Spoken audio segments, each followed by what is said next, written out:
जय हिंद साथियों, स्वागत है आप सभी का एजुकेशन कैट 6 में। रुक करते हैं बिहार की तरफ। चैनल पे आप नए हैं तो प्लीज चैनल को सब्सक्राइब करें, बेल आइकन दबा लें और आप हमारा टेलीग्राम भी जरूर ज्वाइन कर लीजिएगा दोस्तों। हर वो अपडेट आप लोगों तक वहां हम शेयर कर देते हैं ताकि आपको वो सारी जानकारी पहुंचाई जा सके, चाहे वो नई नौकरी को लेकर हो या बिहार में शिक्षक बहाली की प्रक्रियाएं चल रही है उसको लेकर हो, या फिर नई बहाली की प्रक्रियाओं को लेकर, जैसे बिहार एसएससी आ चुका है, उनकी सारी जानकारी अप टू डेट करते हैं इस चैनल के माध्यम से भी। और जो भी छात्र बिहार एसएससी या बिहार दरोगा की तैयारी में लगना चाहते हैं या आना चाहते हैं तो आप हमारे वाईटी एजुकेशन चैनल को सब्सक्राइब कर लीजिएगा। उनका टेलीग्राम भी है अलग से, तो उसका ग्रुप ज्वाइन कर लीजिएगा जहां पे आपको फ्री मॉक टेस्ट चल रहे हैं। सुबह 8 बजे करंट अफेयर का सेशन चालू हो चुका है और 11 बजे फुल मॉक टेस्ट भी वहां पे आपको मिल रहे हैं। तो ये काम छोटा सा जरूर कर लीजिएगा। सबका लिंक हमने डिस्क्रिप्शन में दे दिया है। एजुकेशन की 86 का टेलीग्राम भी ज्वाइन कीजिए जॉब अपडेट के लिए, और पढ़ने के लिए वाईटी एजुकेशन का टेलीग्राम चैनल आप यहाँ पे ज्वाइन कर लीजिएगा। तो चलिए अब शुरुआत करते हैं, सीधे लिए चलते हैं आज की अपडेट पे। आज का अपडेट है दोस्तों यहाँ पर बीएसईबी की तरफ से, जहाँ पे कंप्यूटर या आईटी सेक्टर के जॉब से रिलेटेड वो हर वो चीज अपडेट करेंगे। बीएसईबी को आखिर इतनी जल्दबाजी क्यों है नई बहाली को लेने को लेकर, तो ये आपको बता दें कि अभी हाल ही में देखिए बिहार में एसटीईटी परीक्षा हुई और आप लोगों ने देखा कि किस हालात में जो है हमारा वेबसाइट जो है बीएसईबी का चल रहा था। तो इन सभी चीजों को लेकर, मेंटेन करने को लेकर जो है ये नई रिक्रूटमेंट ले रहे हैं, और खासकर आईटी सेक्टर के उन स्टूडेंट्स का ले रहे हैं जो कि आईटी सेक्टर या कंप्यूटर में अपनी एक्सपीरियंस रखते हो। और आपको ये बता दें कि जॉब जो होगा वो संविदा के आधार पर नौकरी मिलेगा अभी आपको, लेकिन जैसे जैसे आपका काम बेहतर होगा और बेहतरीन होगा, आपका जो है संविदा का जो अवधि है उसको बढ़ाया भी जाएगा। सैलरी की तो बात अगर यहाँ पे हम करें तो यहाँ पे 75,000 से लेकर 1,22,000 तक की सैलरी का अपडेट दिया गया है। तो अब चलिए उनके हम सारे पोस्ट के नाम जानते हैं, वो कौन कौन से पोस्ट हैं और वो इसके लिए कितना एक्सपीरियंस चाहिए, क्या एजुकेशन क्वालिफिकेशन होना चाहिए, ये सारी जानकारी इस वीडियो के माध्यम से आप तक हम साझा करते हैं। तो ये वो नोटिफिकेशन है जो कि आपको देखने को मिलेगा यहाँ पर, और यहाँ पर देखिएगा बीएसईबी की तरफ से इसको अपडेट किया गया है। अब ये जो अपडेट आया है दोस्तों, ये कंप्यूटर इंजीनियर्स की वैकेंसीज को लेकर है, जहां पर हर वो आईटी सेक्टर का स्टूडेंट आवेदन कर सकता है जो कि इस सेक्टर से बिलोंग करता है। आईटी यानी कि आईटी कंप्यूटर के लिए वो आवेदन कर सकते हैं जितने भी छात्र हैं यहाँ पे, और प्रोफेशनल होने चाहिए, ध्यान में रखिएगा। कंप्यूटर इंजीनियर्स की वैकेंसी है, प्रोफेशनल्स की वैकेंसी है, और यहाँ पे नोटिफिकेशन जो है अप टू डेट किया गया है आपके लिए जो भी छात्र एलिजिबल हैं। आगे बढ़ते हैं। यहाँ पे जो अपडेट किया गया है ये इंजीनियर्स प्रोफेशनल्स के लिए वैकेंसी, मैं आपको फिर से बोल रहा हूँ, संविदा के आधार पे ये वैकेंसी है। और यहाँ पे अगर मैं बात करूं दोस्तों तो ये पहला पोस्ट है आपका निदेशक आईटी का, यानी कि ये एक सीट है यहाँ पर जिसके लिए आपको जो है एमई एमटेक होना चाहिए कंप्यूटर साइंस या आईटी में, तो आप यहाँ पे आवेदन कर सकते हैं। ये आपकी शैक्षणिक योग्यता है और यहाँ पे केंद्र और किसी राज्य सरकार के द्वारा ये मान्यता प्राप्त आपके पास शैक्षणिक योग्यता है, तो आप इधर आवेदन कर सकते हैं। आपको बता दें कि कंप्यूटर या आईटी के क्षेत्र में जो है 8 साल का कार्य अनुभव ही मांगा गया है, यानी कि 8 ईयर का जो है एक्सपीरियंस यहाँ पे मांगा गया है। अब सैलरी की बात करें तो सबसे ज्यादा सैलरी यहाँ पर है 1,22,000 की, जी हाँ 1,22,500 की सैलरी स्केल है यहाँ पर, जो कि प्रति महीने आपको मिलेगा। इसके अलावा मासिक रूप से वाहन यानी कि जो आप ड्राइविंग अलाउंस आपको मिलता है ना, डीए वगैरह, वो भी आपको यहाँ से मिलेगा। मानदेय के अतिरिक्त यहाँ पर 6 महीने, जो अगर हम बात करें 6 महीने सेवा अवधि पूर्ण करने के पश्चात 15 दिनों के प्राथमिक यहाँ पे समतुल्य जो विशेष मानदेय है उसका यहाँ पे अपडेट भी आपको मिलेगा। हर 6 महीने पे आपको कुछ ना कुछ टीए या डीए वगैरह सब कुछ जो जोड़ जाड़ के बनता है वो आपको यहाँ से मिलेगा, है ना। तो 15 दिनों के प्राथमिक के समतुल्य वो आपको मानदेय अलग से मिलेगा, तो ये सैलरी और भी बढ़ जाएगी यहाँ पर। तो ये ध्यान रखिएगा, कंप्यूटर साइंस से आपका बीई है ना, या बीटेक है या एमई है। वैसे तो पहले एमई को यहाँ पे प्रेफरेंस दिया जाएगा, और यहाँ पे कंप्यूटर साइंस में अगर आपने एमसीए कर रखा है तो आप यहाँ पे आवेदन कर सकते हैं। अगर वांछनीय, किंतु देखिए वांछनीय योग्यताओं में भी बोला गया है कि डिजायरेबल है बट नॉट कंपलसरी, कि प्रोजेक्ट मैनेजमेंट में अगर आपने कोई भी एडवांस सर्टिफिकेशन किया है तो आप यहाँ पे आवेदन कर सकते हैं। अगला पोस्ट है दोस्तों उप निदेशक का, जो कि आईटी माध्यमिक के लिए है, और यहाँ पर एक सीट है इनका भी, और इनके लिए जो है, और उप निदेशक आईटी उच्च माध्यमिक और उप निदेशक आईटी यानी कि ओएफएसएस जो है, यहाँ पे देखिएगा तो ये तीनों के लिए सेम क्वालिफिकेशन क्राइटेरिया है। एक एक सीट यहाँ पे आपको अपडेट किया गया है। कंप्यूटर साइंस से हैं या आईटी सेक्टर से हैं आप, तो इसको आवेदन कर सकते हैं। बिल्कुल देखिए यहाँ पे बोला गया है कि अगर आपका कंप्यूटर साइंस या आईटी में बीटेक है या कंप्यूटर साइंस में एमसीए है तो आप इधर आवेदन कर सकते हैं। अथवा नियंत्रणाधीन शासकीय अर्ध शासकीय संस्थान से, यहाँ पे निजी संस्थान से कंपनी में कंप्यूटर आईटी के क्षेत्र में 8 साल का कार्य अनुभव भी आपका होना चाहिए। ठीक है, इसमें भी एमई मांगा गया है, एमई या एमटेक वगैरह आप हैं कंप्यूटर साइंस आईटी में तो आवेदन बिल्कुल कर सकते हैं। यहाँ पे जो इनकी सैलरी है, इन तीनों की सैलरी 1,05,000 रुपए की है, ये ध्यान रखिएगा यहाँ पे। और प्लस में इनको ड्राइविंग अलाउंस भी मिलेगा, है ना, मासिक वाहन भत्ता भी मिलेगा यहाँ पर। और साथ में 6 महीने के जो सेवा आप देंगे यहाँ पे, उसमें 15 दिनों का प्राथमिक समतुल्य विशेष मानदेय अलग से भी दिया जाएगा। तो ये अलाउंस आपको यहाँ से मिलने जा रहा है।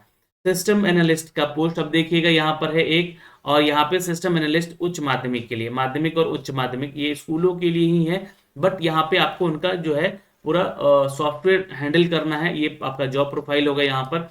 ठीक है, बीएससीबी का।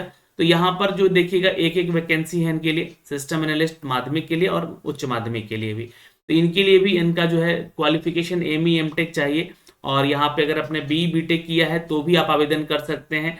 ठीक है, बस यहाँ पे 6 साल का कार्य अनुभव चाहिए। यहाँ पे एमई एमटेक वालों के लिए 4 साल का कार्य अनुभव है, बट बी बीटेक वालों के लिए यहाँ पे 6 साल का है। अगर आपने यहाँ पे प्रोजेक्ट मैनेजमेंट में कोर्स या सर्टिफिकेशन किया है, एडीसीडी किया है ना, एसीडी यानी कि एडवांस सर्टिफिकेट ऑफ और डिप्लोमा कहलाता है, तो आपको यहाँ पे मौके मिल सकते हैं, है ना, प्रेफरेंस आपको मिल सकता है, ये डिजायरेबल है, यहाँ पर इसको अपडेट किया गया है। यहाँ पे सैलरी जो है 95,000 रुपए की होगी। इसके अलावा जो मासिक रूप से आपको जो है डीए अलाउंस मिलेगा, और 15 दिन का जो है यहाँ पे भत्ता भी अलग से दिया जाएगा। अगला पोस्ट है प्रोग्रामर का। दोस्तों देख सकते हैं प्रोग्रामर में माध्यमिक और उच्च माध्यमिक में भी यहाँ पे वैकेंसी है, और यहाँ पर अगर प्रोग्रामर डीएमएस की बात करें तो वैकेंसी है। इन सब के लिए आपकी जो शैक्षणिक योग्यता है वो बी बीटेक होना चाहिए कंप्यूटर साइंस में, या एमसीए होना चाहिए, या एमसीए आईटी में होना चाहिए, ध्यान रखिएगा, एमएससी आईटी में होना चाहिए। ठीक है, और यहाँ पे एक्सपीरियंस की बात की गई है, तो यहाँ पे जो है 4 साल का वर्क एक्सपीरियंस डेटा प्रोसेसिंग में, या एमआईएस में, या मॉनिटरिंग डेटा में, या बिजनेस एनालिस्ट में आपका कार्य अनुभव होना चाहिए। तो ये ध्यान में रखिएगा। यहाँ पे 75,000 की सैलरी होगी आपकी, और ये एक मुश्त राशि होगी, और प्लस अलाउंस ये आपको 15 दिन का अलग से मिलेगा। सहायक प्रोग्रामर माध्यमिक, उच्च माध्यमिक, और सहायक प्रोग्रामर ईआरपी, और सहायक प्रोग्रामर विविध, और सहायक प्रोग्रामर डीएमएस, ये वैकेंसी है दोस्तों सहायक प्रोग्रामर की, जहां पर आप देख सकते हैं नंबर ऑफ सीट भी यहाँ पे कैलकुलेट करके दिया गया है ना। और इनकी शैक्षणिक योग्यताओं की बात करें तो बी बीटेक होना चाहिए कंप्यूटर साइंस में, या एमसीए होना चाहिए, या एमएससी आईटी होना चाहिए। कार्य अनुभव की बात करें तो आपको जो है इस सेक्टर में 3 साल का कार्य अनुभव मांगा गया है। यहाँ पे सैलरी आपके 70,000 की है, प्लस आपका 15 दिन का जो है, ये जो हर 6 महीने पे जो है आपका अलाउंस बनेगा वो आपको यहाँ से दिया जाएगा। नेटवर्किंग एडमिनिस्ट्रेटर का वैकेंसी है दोस्तों यहाँ पर एक, और शैक्षणिक योग्यता मांगी गई है कि किसी भी संस्था से बी बीटेक आपका होना चाहिए। बीसीए भी आवेदन कर सकते हैं, बीएससी भी आईटी में है तो आवेदन कर सकते हैं, या एमसीए है, एमएससी है, या आईटी में है, या बीएससी आईटी है, या कंप्यूटर में है डिप्लोमा, तो आपका है आवेदन करने का मौका। 75,000 की सैलरी। यहाँ पे 4 साल का वर्क एक्सपीरियंस भी मांगा गया है। जो भी लोग यहाँ पे आवेदन करेंगे, जो भी लोग यहाँ पे कंप्यूटर में आईटी क्षेत्र में जो है 4 साल का वर्क एक्सपीरियंस दिखलाएंगे, उनको यहाँ पे यह मौका मिलेगा। अब नेटवर्किंग के क्या जॉब प्रोफाइल है यहाँ पे अपडेट किए गए हैं, इसको आप लोग एक बार पढ़िएगा जरूर। और यहाँ पे 75,000 की सैलरी है। 6 महीने की सेवा अवधि के पूर्ण करने के बाद आपको 15 दिन का प्राथमिक समतुल्य भी, यानी कि अलाउंस वगैरह कुछ मिलेगा यहाँ पे। डेटाबेस एडमिनिस्ट्रेटर का पोस्ट है यहाँ पे, जो कि एक सीट है यहाँ पे। शैक्षणिक योग्यता, कार्य अनुभव, और यहाँ पे जो है आपका वांछनीय किंतु अनिवार्य नहीं होना चाहिए, ये ध्यान रखिएगा। ये वांछनीय योग्यता है, ये अनिवार्य नहीं है। तो एसक्यूएल सर्वर में 2014 या फिर लेटेस्ट वर्जन का कार्य अनुभव आपने किया है तो आप यहाँ पे जो है इसके लिए आवेदन कीजिएगा, तो आपको प्रेफरेंस मिलेगा। यहाँ पे सैलरी 75,000 की है। यहाँ पे बी बीटेक वाले जो छात्र कंप्यूटर साइंस से किए हैं तो आवेदन कर सकते हैं। सबका क्वालिफिकेशन लगभग यहाँ पे सेम है ना। बहुत जगह एमई एमटेक मांगा गया है तो हायर पोस्ट के लिए, बट यहाँ पे ध्यान रखिएगा। तो यहाँ पे आईटी सेक्टर में आपको जो है 5 साल का अनुभव भी मांगा गया है, खासकर एसक्यूएल में, सर्वर में, MySQL सर्वर या ओरेकल डेटाबेस का अगर है तो आप इसके लिए आवेदन कर सकते हैं। ये आपको अपडेट किया गया डीएमएस में। डेटा एनालिस्ट ईआरपी के लिए एक पोस्ट है यहाँ पे। शैक्षणिक योग्यता बी बीटेक मांगा गया है। अनुभव जो है आपका 3 साल का होना चाहिए डेटा प्रोसेसिंग में, MIS में, या मॉनिटरिंग डेटा में, या बिजनेस एनालिस्ट में। तो ये जानकारी आपको मैं दे रहा हूँ यहाँ से। और यहाँ पे 70,000 की सैलरी होगी, प्लस आपको 15 दिन का जो है भत्ता भी यहाँ पे आपको अलग से दिया जाएगा। अगला पोस्ट है दोस्तों MIS का ही ERP में। यहाँ पे सेक्शन योग्यता BTech है, कंप्यूटर साइंस IT में MCA है, MSc है, और 75,000 की सैलरी आपको मिलेगा, प्लस आपको जो है यहाँ पर 15 दिन का जो है भत्ता 6 महीने के बाद दिया जाएगा, और जो है आपका 5 साल का वर्क एक्सपीरियंस भी होना चाहिए डेटा प्रोसेसिंग MIS या मॉनिटरिंग डेटा में, तो ये ध्यान रखेंगे। और यहाँ पे है प्रोसिक्यूमेंट एक्सपर्ट, यहाँ पे जो पोस्ट है ये बहुत इंपॉर्टेंट है। शैक्षणिक योग्यता BTech मांगा गया है, और ये जो है आपका सिविल इंजीनियर में होना चाहिए, या प्लानिंग इंजीनियरिंग में, या अर्बन प्लानिंग में, या आर्किटेक्ट में, या ज्योग्राफी में, या बिजनेस में, तो आप यहाँ पे आवेदन कर सकते हैं, ये ध्यान में रखिएगा। अगर यहाँ पे आपके पास एक्सपीरियंस है 5 साल का इन सभी क्षेत्र में, यानी कि प्रोसिक्यूमेंट एक्सपीरियंस है आपके पास 5 साल का, तो आपको यहाँ पे जो है सबसे पहले प्रेफर किया जाएगा। वैसे तो प्रेफर इन द सेंस कि यहाँ पे जरूरत है, नीड है अनुभव का, तो ये जरूरत है। यहाँ पे 70,000 की सैलरी के साथ आपको रिक्रूटमेंट दिया जा रहा है। तो बम्पर बहाली तो नहीं कहेंगे, लेकिन बम्पर सैलरी दिया जा रहा है आप लोगों को इस बहाली की प्रक्रिया को लेकर। जहां पे आपको करना क्या है, आवेदन अब कैसे करना है, तो देखिए 25 सितंबर का ये न्यूज अपडेट है। तो आपको जो है बिहार SB यानी कि BSEB के ऑफिशियल वेबसाइट पे जाना है। ये सारी चीजें आपको यहाँ से देखने को मिल जाएंगी, है ना। और जो है आपको बता दें कि ये इनका वॉक इन जो है एड्रेस है, जहाँ पे आपको जो है सारे डॉक्यूमेंट्स के साथ जाना है, और इस संविदा के आधार पे जो नौकरी निकली है इसके लिए आपको एक इंटरव्यू देना होगा। अपना बायोडेटा, आवेदन पत्र, शैक्षणिक योग्यता संबंधी प्रमाण पत्रों को मूल और स्व अभिप्रमाणित करके, जितना भी मूल प्रमाण पत्र है उसका फोटो कॉपी कीजिएगा, उसको सेल्फ अटेस्टेड कीजिएगा, और उसका फोटो कॉपी लेकर जो है जहाँ जाना है आपको उनका इंटरव्यू किया जाएगा, जो लोग पहुंचेंगे वहां पर, ठीक है। तथा इंटरव्यू के आधार पर ही उनका सिलेक्शन होगा, यानी कि कोई एग्जाम नहीं है यहाँ पे, सीधे इंटरव्यू होगा। और संविदा पर नियोजन हेतु अधिकतम आयु जो है 60 वर्ष है, तो एज लिमिट भी यहाँ पे कोई मायने नहीं रखता है। जो भी आप रिक्रूटमेंट यहाँ पे जा रहे हैं करने, तो वो आपका जो है 60 साल तक के लिए है, इसलिए आप सभी आप जाके आवेदन कर सकते हैं। तो ये इसका ऑफिशियल वेबसाइट है, जहाँ से आपको जो है इस नियोजन के संबंधित जो भी आपके अपडेट हैं वो आपको देखने को मिल जाएगा।